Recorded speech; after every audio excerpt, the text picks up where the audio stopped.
مجھے کسی نے گیتا کی ایک آسان ٹرانسلیشن بھیجی جو میں نے پڑھنی شروع کی، کھڑکیاں کھلتی گئی تھی، اور بیسک سوال یہ تھا میرے ذہن میں کہ اللہ نے سب کو پیدا کیا ہے اور اللہ بہت ہی رحیم ہے، کریم ہے، بہت ہی کائنڈ ہے. تو پھر میں یہ سوچتا تھا کہ پھر ایک کائنڈ ہے، وہ کہتا ہے کہ جو کلمہ نہیں پڑھتا اس کو میں جہنم کی آگ میں جلاؤں گا. تو میں سوچتا تھا کہ یار میرے بچے ہیں، اگر اس میں سے ایک بچہ میری بات نہیں مانتا تو کیا میں اس کو آگ میں جلا سکتا ہوں؟ تو جب میں ایک انسان نہیں کر سکتا تو وہ رحیم و کریم کیسے یہ کر سکتا ہے؟ تو مجھے گیتا میں اس کا جواب یہ ملا کہ اللہ کہتا ہے قرآن میں کہ بھائی میری بات نہیں مانو گے تو میں جہنم کی آگ میں جلاؤں گا.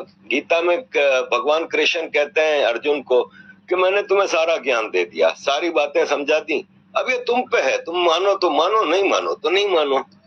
اسی طرح قرآن میں ہے کہ آپ صرف ایک اللہ کی عبادت کرو گے، باقی اگر کسی کی عبادت کرو گے تو آپ جہنم میں جاؤ گے. گیتا کہ کہیں آپ کو کنفائن نہیں کرتی کہ آپ صرف کرشن جی کی پوجا کرو گے یا آپ گنپتی جی کی. وہ کارما پہ سارا زور ہے کہ اپنے عمل اچھے بناؤ، انسان، جانور، پھل پھول پودے ہر چیز کا خیال رکھو. اور یہی آج کا سائنٹسٹ کہتا ہے کہ کلائمیٹ کے حوالے سے اور یہ سب چیزیں. گیتا کہتا ہے کہ نرم صاف ستھری فوڈ کھاؤ، وہی آج کل بایو فوڈ کے اوپر بہت زیادہ زور ہے.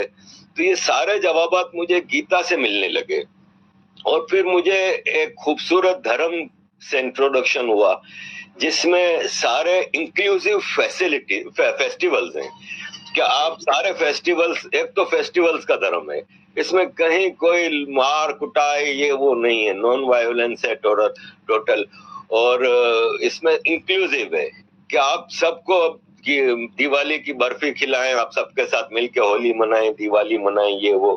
مسلمان کہتا ہے نہیں صرف ہمارے فیسٹیول مناؤ، باقی فیسٹیول منانا حرام ہے.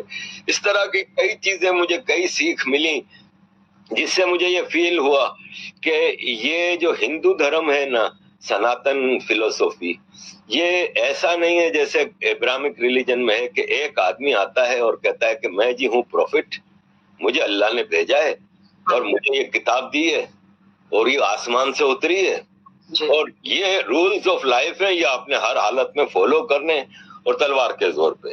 جبکہ سناتن 50,000 سال کے ایوولوشن سے بنا ہے، اور یہ ایک دن میں ایک کتاب میں ایک آدمی نے آ کے نہیں دیا ہے. اس میں وید آئے، پرانے آئے، گیتا، رامائن، اس میں مختلف دور میں مختلف سیکھ دی گئیں اور ایک بیسک آئیڈیولوجیکل فیتھ ڈیولپ ہوا جس میں کہیں بھید بھاؤ نہیں ہے. ٹھیک ہے، بعد میں کوئی کہتا ہے کاسٹ سسٹم آیا، یہ سب پولیٹیکل ہے.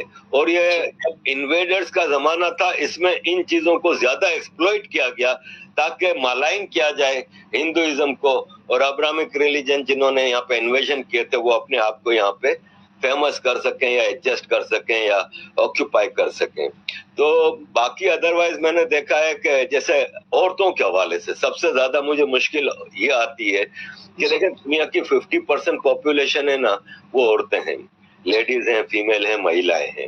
اور اسلام میں کلیئر الفاظ میں، آج صبح ہی میں نے ویڈیو لگائی ہے کہ کلیئر الفاظ میں کہا ہے کہ عورت ہے نا وہ مرد کی غلام ہے، اور مرد جب جس وقت جیسی بھی حالت ہو عورت کی وہ بلائے تو عورت اس کو اوبے کرے. اور ایک طرف کہا جاتا ہے کہ اسلام نے عورت کو اتنا بڑا درجہ دیا کہ اس کے پاؤں کے نیچے جنت رکھ دی، لیکن وہی ماں اپنے شوہر سے کے ہاتھوں پٹتی رہتی ہے، وہی ماں اپنے بیٹے کی اجازت کے بغیر گھر سے باہر قدم نہیں رکھ سکتی.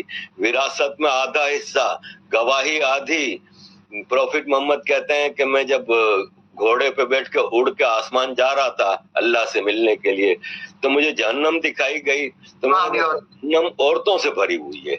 ایک عورت نے سوال کیا کہ یا رسول اللہ ایسا کیوں تھا؟ تو بولے اس لیے کہ وہ اپنے شوہر کی بات نہیں مانتی، یعنی غلامی کرو تو تم لوگ تو 50% پاپولیشن کے رائٹس تو ویسے ہی ختم ہو گئے. جبکہ ہندو دھرم میں دیویاں ہیں عورتیں، مسلمانوں میں کوئی دیوی نہیں ہے لیکن ہندو دھرم میں دیویاں ہیں. کہیں ہم نے ہسٹری میں ایسا نہیں دیکھا کہ بھید بھاؤ ہو کہ عورت کی آدھی وراثت ہے یا آدھا حصہ ہے یا یہ وہ. تو یہ ساری چیزیں تھی جس سے مجھے محسوس ہوا کہ the right path is to follow Gita, no other book.